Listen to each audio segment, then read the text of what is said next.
and welcome to Groundbreakers with Charles and Alice Dagit. Hi, I'm Alice.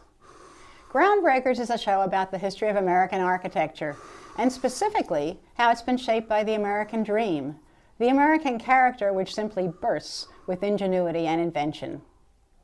In this series, we're discovering the ways in which architects and their designs have been molded by our culture, our economics, our environment, our social and political fabric. We go from place to place through a timeline to show how these influences indelibly shaped the architecture that surrounds us today. This is the story of American innovation and entrepreneurial spirit that has created our architectural treasures. We hope that as you walk around your towns and cities, you'll look up with renewed curiosity and ask, how come? Previously, we examined the formulaic plantation houses of Virginia, that colony's capital Williamsburg, and the neoclassical architecture of Thomas Jefferson. We contrasted them with the more quirky residences of Annapolis, Maryland. We then looked at how the Civil War dramatically fueled innovation, focusing on Philadelphia and Boston, where two enormously groundbreaking architects, Frank Furness and H. Richardson, completely rejected tradition and pioneered in startling new directions. Next, we visited Chicago to view the paradigm-shifting work of Louis Sullivan and Frank Lloyd Wright. Then on to the West Coast, where Pasadena and San Francisco were fed by the brand new cross-continental railroads. A further innovation in travel, the automobile, powered the careers of Eero Saarinen in Detroit, Bruce Goff in Tulsa, and Rudolf Schindler in Los Angeles. Today, we're heading back to the East Coast to look at the 1950s and 60s, the international style, the Philadelphia School, not an institution, but a movement, and the New York Five, led by Richard Meyer, with his strikingly white buildings. We have with us award-winning architect Charles Dagit, who holds Pennsylvania's coveted Gold Medal of Distinction. A member of the College of Fellows of the American Institute of Architects, Charles has won over 60 national, regional, and local design awards, and he has written a fascinating book on this very subject. Welcome, Charlie. Good morning. So, you're going to tell us a little bit more about the East Coast now. Yeah, we're heading back to the East Coast, and it brings us to an interesting discussion about modern architecture. And in fact, we talked about the beginnings of modern architecture in America through Frank Lloyd Wright and various architects, Saarinen and so on and so forth. But America in the period prior to the war was really having a full-blown argument not about modern architecture, but about classicism and about Gothic architecture. And there was a camp that thought that Gothic architecture should be the key, and that was the collegiate camp. And the colleges and universities around the country were all being designed in the collegiate Gothic style. And there was another camp that felt that our public buildings ought to be classical. This is very interesting. I don't know, most people wouldn't recognize that there was buildings such as banks, museums, government buildings, all had to have their columns and so forth. If you look at the building in Philadelphia, the Philadelphia Museum of Art, it's based on a Greek temple. And that argument was going on, and it was raging in Europe as well. That side, the neoclassical, would have been a carryover from Thomas Jefferson. That would have been a carryover from Thomas Jefferson. And the other side of the story was the not the rationalists, but the empiricists. And the empiricists were all for art and Gothic architecture through the arts and crafts movement that was in Europe. So Europe was having the same kind of argument going on. And along came in Europe a group of people who founded what was called the Bauhaus. And the Bauhaus espoused modern architecture and the abandonment of anything that had to do with ornamentation that was anathema to the modernists. So the name Bauhaus sounds German, is that right? The school was founded in Germany, and when Hitler took over, he banned them. Oh. And thought it was decadent art. and they were striving for a much sleeker, trimmed down, modern form of both making things, chairs, furniture, but also in architecture. Okay. More rational. More rational, much more rational. Yeah. Than the Gothic style and the Victorian and so on and so forth. So that argument was really thrashing around, and modern architecture really didn't take hold in American architecture. We knew of Frank Lloyd Wright, but it was primarily his influence was in the houses, and it did not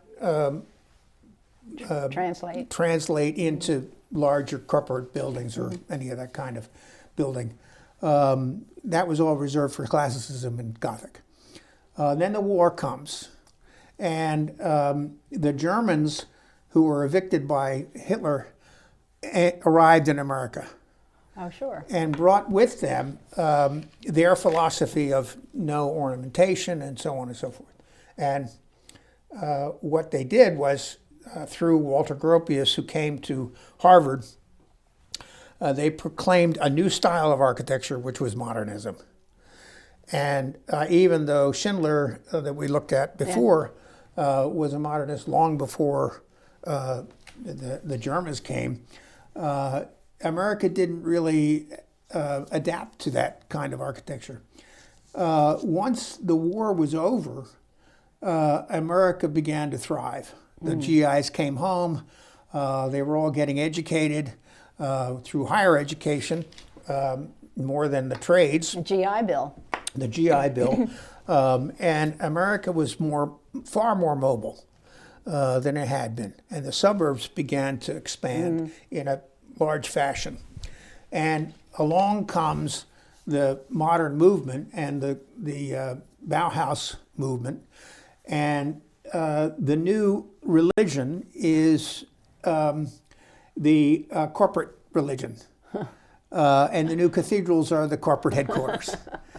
And in that time frame comes the Seagram building in New York. Oh, yes. And the woman, Seagram's daughter, who made the booze, she was an advocate of modern architecture. Okay. And she got Mies van der Rohe, who was part of the Bauhaus, to design the Seagram's building in New York. And the Seagram's building exploded on the scene in New York City of the first major modern high-rise building in America. And it was magnificent. It was a magnificent building. Mies was a complete classicist and a rationalist. And classicist, by that I mean extreme order. Extreme order. Order. Okay. In the German fashion. Okay, yes. We will have it this way, you know. And that building all of a sudden came on the scene and exploded the idea of modern architecture in America. And it took modern architecture from the house to the corporate headquarters. Okay. Across the street from that is a building that was designed as very modern as well. And New York began to embrace modern architecture. In that time frame, Philadelphia emerged as one of the major cities in the country because of the shipyard. Oh. And because of the steel. Oh, sure. And we produced most of the ships that replaced the ships that we lost in Pearl Harbor in the Philadelphia shipyard. That's very interesting. I'm sure most people don't know that. Oh, yeah. All the battleships and so forth came out of Philadelphia. Wow. And the Philadelphia Navy Yard was the largest Navy Yard in the country, much larger than Norfolk at the time. And that produced our ships that fought the war. Interesting. It occurred there because of the nearness of steel. If you look at, one of my clients was Lucan Steel, and if you look at the growth of Lucan Steel, it goes along as a steady little growing corporate area, and all of a sudden the war comes along, and the expansion, it takes over all of Coatesville. And you're right, Lukens wasn't the only one. But they made the sheet steel. Okay, okay. And that was the power for the ships. Okay. So Philadelphia has another surge of incredible wealth. They also benefited from the war in another way, an intellectual way, because the requirements for artillery was for calculations for aiming the large-scale guns. All right. And in order to aim those large-scale guns, they had to do immense numbers of calculations. Sure. So much so that the military couldn't handle them. So at the University of Pennsylvania, they put together a solution to that problem. And they took over a room in the engineering school, and they created a machine that could do that calculation. And that machine was ENIAC. ENIAC, absolutely. And ENIAC, what year was that? Well, that was in the 40s, late 40s. Okay. Well, it was during the war. It had to have been during the war. Yeah. Uh-huh. And there was ENIAC at the University of Pennsylvania. And the University of Pennsylvania, I don't even exactly think knew it. But it was sitting on the dawn of the information age. And it was huge. And it was huge. Millions of... It was huge in two ways. The machine itself was huge, and the impact was huge. Yeah, the impact was enormous. Right. Into this environment comes a movement for rebirth of Philadelphia. Philadelphia was fairly stagnant from Frank Furness on in the 20s and 30s. The only building of any import in Philadelphia was the PSFS building, which was the first major modern office tower. But it didn't take hold like the Seagram building took hold. And nor did the Chrysler building take hold in America as a movement. Well, that may have had to do with timing, because they were both built at the beginning of the Depression. So the very beginning of the Depression and the war shut down all of American creativity and architecture. Right. A period quite like when Jefferson commanded architecture for 60 years. Now all of a sudden, the dearth of wealth created a stoppage of any creativity in architecture. Right. Now along comes Philadelphia, and Philadelphia is stuck in a mire of one-party government, and along comes some revolutionaries in Philadelphia called Dilworth and Clark, who were Democrats. And I should point out to the audience that it was a one-party government city, but not the party that's currently the one-party government city. Exactly.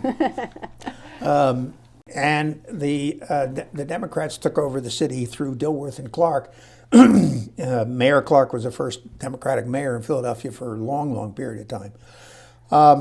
That brought Ed Bacon to Philadelphia. Oh, yeah. And the City Planning Commission.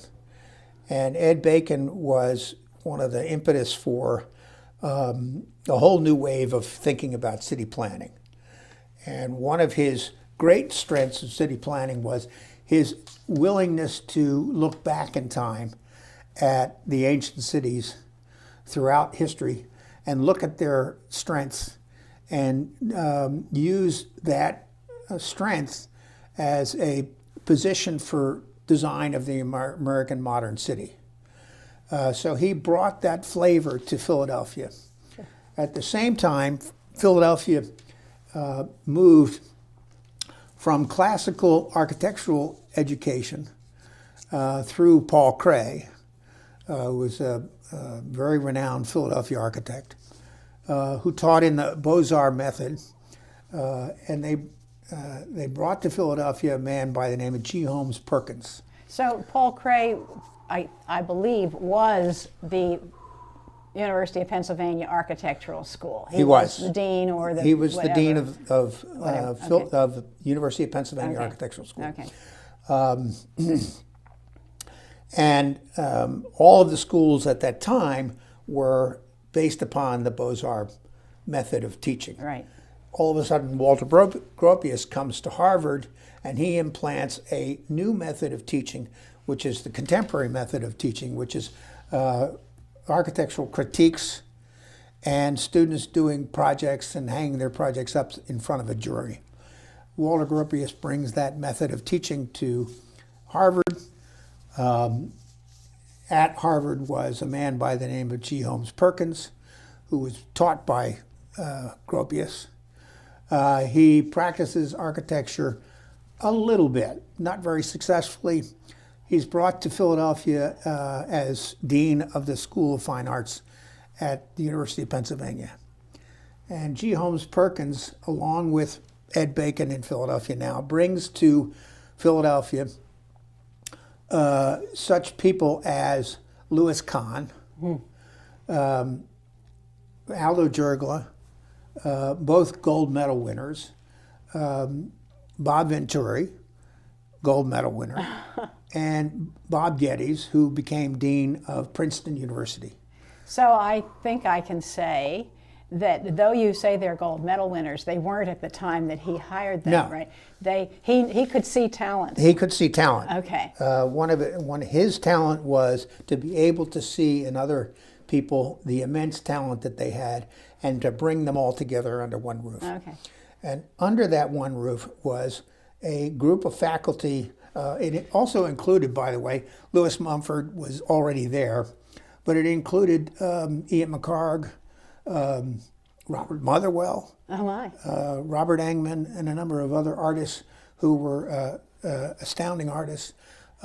He founded at Penn through McHarg the Institution of Landscape Architecture, which was really not a discipline until Perkins took over, and the School of City Planning and Urban Design. And within that revolution, Philadelphia was this basic school of architecture, which was teaching architecture through the use of these men. And it was proclaimed in the 60s as the Philadelphia School. And the Philadelphia School was not a movement, as you mentioned. It was a collection of architectural geniuses who formed, although of different minds, formed a school that taught in a certain way. A coterie. A coterie. Yeah. Okay. And it was an incredible place at the time.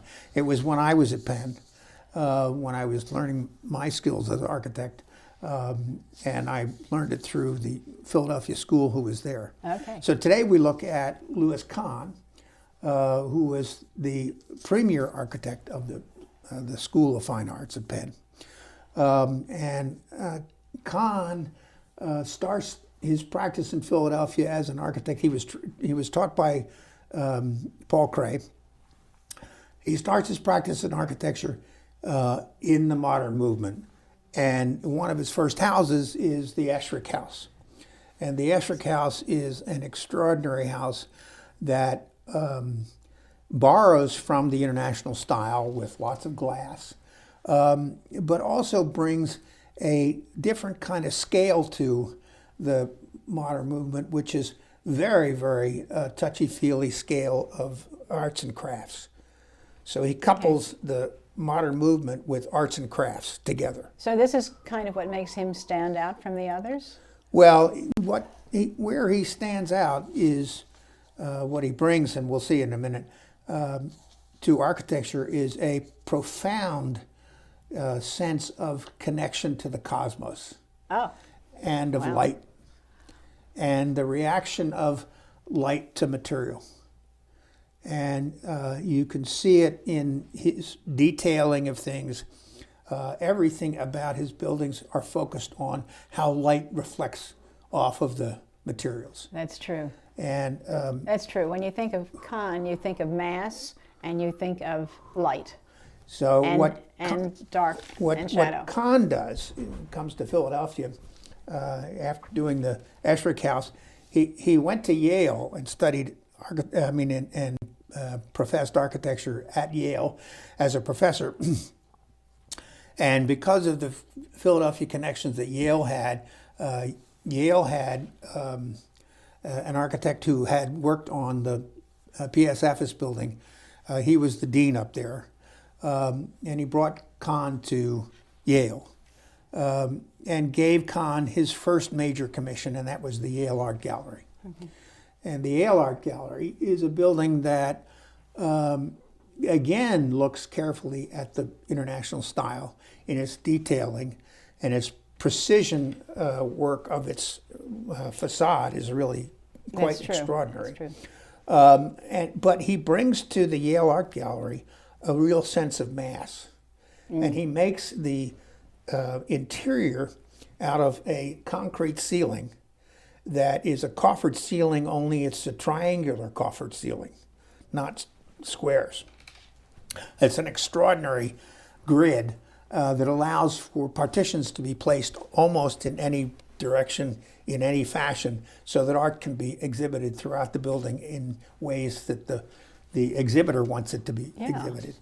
And Kahn brings a fastidious sense of light into the space, an extraordinary richness of light and beauty in the space of the ceiling. He comes back to Penn, and he is awarded a commission that completely changed modern architecture. And that commission was the Richardson Medical Research Building that we have on our campus at Penn here in Philadelphia. The Richardson Medical Research Building combines the precision of the international style with the heft of more ancient buildings.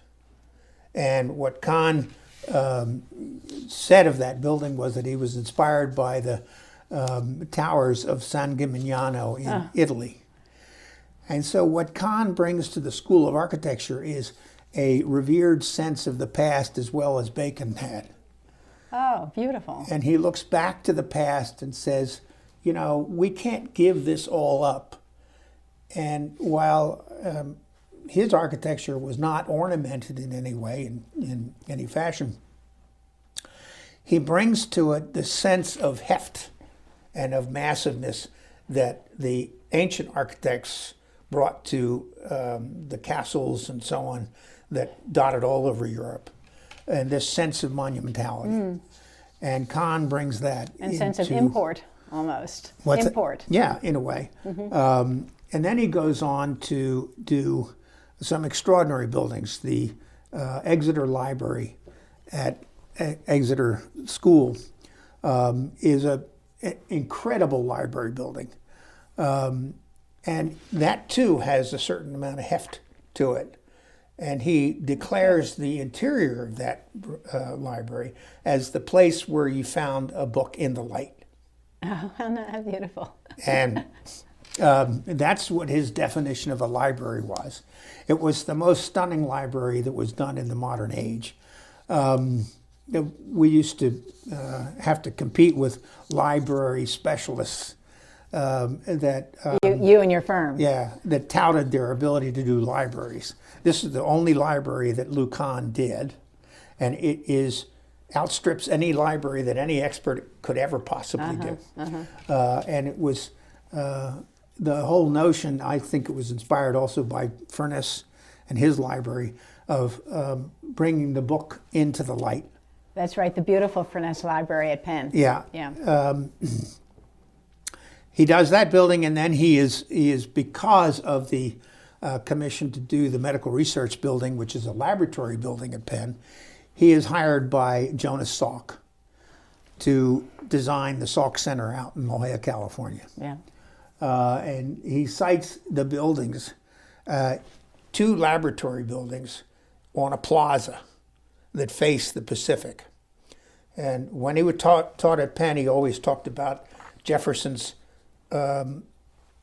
wonderful university and the idea of the lawn. And he faced the lawn to the Appalachians. Well, what Kahn did out on the Pacific was to face the Salk Center, face the plaza to the east. And Kahn talked about, and this is where I think he is different than the other architects, he talked about the idea that art comes from the merger of science and religion. And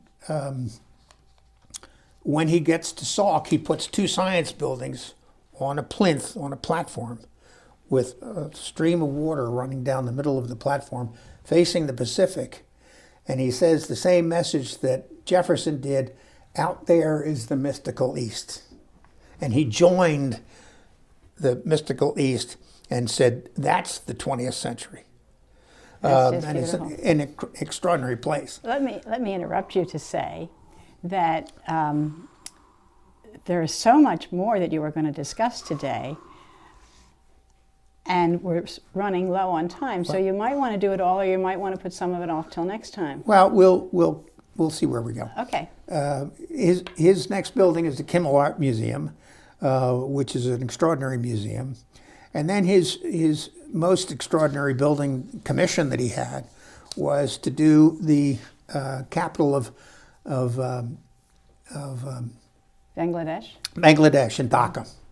And he was hired to do this is really an extraordinary thing.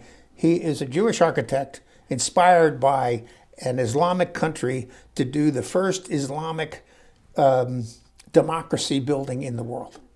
And he does the Parliament building for Dhaka, which is an extraordinary building, sitting on a hill on a reflecting pond. And in the building is a mosque. And his incredible ability to deal with light is really manifested in this building.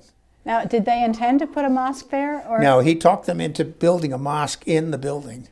Okay. And then he designed the mosque. Oh, this Jewish architect from Philadelphia. So it's a bicameral parliament house, I guess. It's a one camel. Oh, it's one house. One house. Yeah. But now it also has a mosque. It has a mosque. So along with the Philadelphia School comes Romaldo Giurgla, who is an incredible architect. He also won the gold medal of the AIA.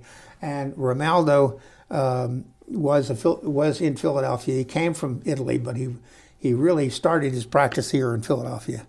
And his first buildings in Philadelphia were, one of his first buildings was the Acadia National Park Visitor Center, in the shape of a triangle of all things, as maybe enlightened by Bruce Goff. Sounds familiar. He does the United Fund building here in Philadelphia, which is an extraordinary office building, and faces the Parkway and faces west. And so the whole front facade is a screen to filter out the light that comes in from the west. Oh, in the afternoon. To prevent the high glare. So he's thinking a lot about light direction. He's thinking about the light, and he's thinking about the direction of the building long before the sustainable architects ever thought of anything. And of course, in those days, office buildings had four identical sides to them, pretty much. Yes. And his were four entirely different facades. His were four different facades, something that Vincent Kling couldn't get over.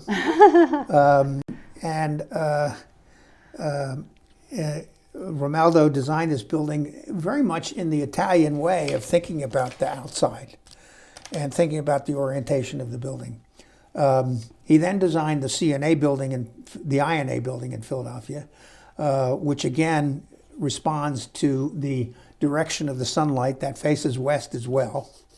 The north side of the building is very flush, and it's an extraordinary building. We're running out of time. Yeah, I can see you haven't gotten to well, we haven't touched the Ventura surface, so we'll have yet, to postpone this to New York Whites. The next phase. So if that's okay with you. Yeah, we'll do it next time. All right. So what I was going to tell the audience was, and I don't know whether we'll put this off until the time after, but we were going to next time talk about mobility and its introduction into architecture, which allowed architects to practice anywhere, as Kahn and Venturi and the Philadelphia School had modeled for architects. So when we do that, to follow up, just we'll skip a couple of buildings that Aldo had done, but the most incredible building that he did was in Canberra, Australia. I think we'll need to talk about that next time. Okay. Okay. Yeah. So we'll If we get to it next time, we'll mention international names that the audience knows, like Cesar Pelli. And if not, we'll do that the third time, the time after. But next time will be extremely interesting, as this one was. So thank you for being with us, and we look forward to you the next time.